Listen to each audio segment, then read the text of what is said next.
কি গো, তুমি এরকম হাত জড়ো করে নমস্কার করে বসে আছো? কাকে নমস্কার করছো? মনে হচ্ছে হাতের ভেতর যেন কিছু একটা আছে। আছে তো বটেই। কি আছে বলতো? কি আছে আমি কি করে জানবো? তাহলে দেখ কি আছে। কাঁঠালের দানা। বাবা, এত কাঁঠালের দানা! তাহলে কি আজকের রেসিপি তোমার এই কাঁঠালের দানা দিয়ে কিছু? আজ এই কাঁঠাল দানা দিয়ে বানিয়ে ফেলবো কাঁঠাল দানার ভর্তা।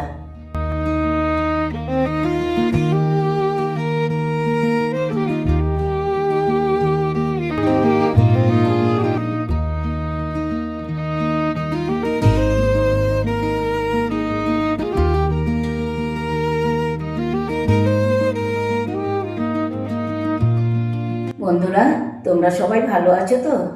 তাহলে চলো আজকে তোমাদের কাঁঠাল দানার ভর্তার রেসিপিটা শিখিয়ে দিই। তাহলে চলো এখন এই কাঁঠাল দানাগুলো কেটে খোসাগুলো আমি ছাড়িয়ে নিই। এই দেখো, কাঁঠাল দানাগুলো আমি খোসা ছাড়িয়ে এইভাবে কেটে নিয়েছি। এবার এটা প্রেসারে 2টো সিটি দিয়ে সেদ্ধ করে নেব। গ্যাসের ফ্লেমটা অন করে নিচ্ছি।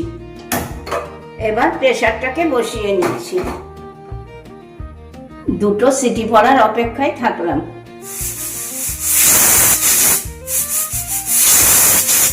প্রেসার কুকারে 2টো সিটি পড়ে গেছে। এবার এটাকে আমি নামিয়ে ঠান্ডা হতে দিয়েছি। এই ফাঁকে গ্যাসের ফ্লেমটা অন করে আমি একটা কড়া গরম হতে বসিয়ে দিয়েছি। কড়া গরম হয়ে গিয়েছে। এবার আমি কিছুটা সর্ষের তেল কড়ার ভেতরে দিয়ে নিচ্ছি। তেল গরম হতেই আমি 2টো শুকনো লঙ্কা আগে ভেজে নিচ্ছি।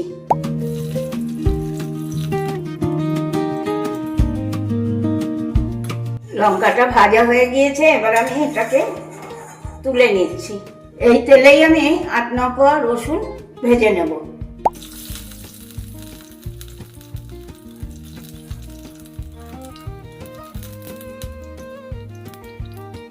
রসুনটা ভাজা হয়ে গেছে।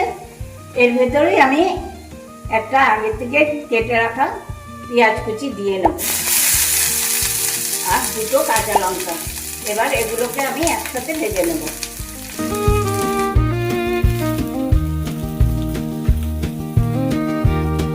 এই দেখো, পেঁয়াজটাও কেমন লাল হয়ে ভাজা হয়ে গিয়েছে। এবার গ্যাসের ফ্লেমটা অফ করে দিচ্ছি। এবার দেখি কাঁঠালের দানাগুলো ঠান্ডা হলো কিনা। এবার এটাকে আমি ঠান্ডা জল দিয়ে আরো ঠান্ডা করে নেব। আমি প্রেসার কুকার থেকে কাঁঠালের দানাগুলো বের করে ছাড়িয়ে নিয়েছি খোসাগুলোকে। এবার আমি এটাকে বেটে নেব।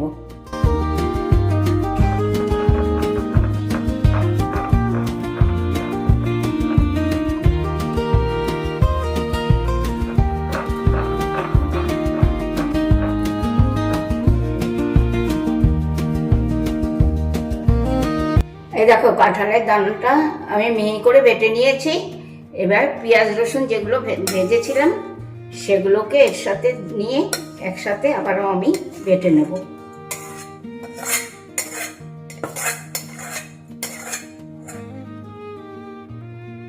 সঙ্গে দিয়ে নিচ্ছি ছোট চামচের 1 চামচ নুন। এবার এটাকে আমি খুব ভালো করে বেটে নেব।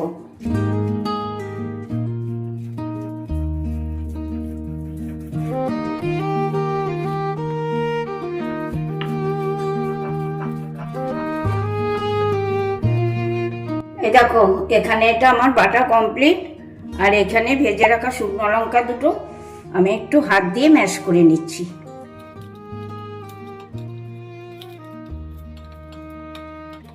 এবার এগুলোকে আমি তুলে নিয়ে একসাথে মেখে নেব। এবার এর মধ্যে দিয়ে দিচ্ছি একটু কাঁচা সরষের তেল। এবার এই ভাজা লঙ্কাটা দিয়ে এটাকে আমি খুব ভালো করে মেখে নেব।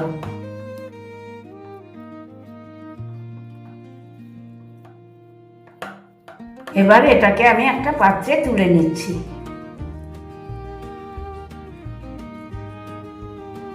ওপর থেকে দিয়ে দিচ্ছি অল্প করে একটু সরষের তেল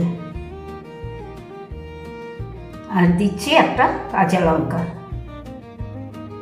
কি বন্ধুরা, কত সহজে বানিয়ে ফেললাম না কাঁঠাল দানার ভর্তা। তোমাদের ভালো লেগেছে তো? যদি ভালো লেগে থাকে তাহলে ফেসবুক ইউটিউবে একটা লাইক একটু কমেন্ট করে আমাকে জানিও। সঙ্গে শেয়ার করবে তো, ভুলে যাওনি নিশ্চয়ই মুখার্জি কিচেন।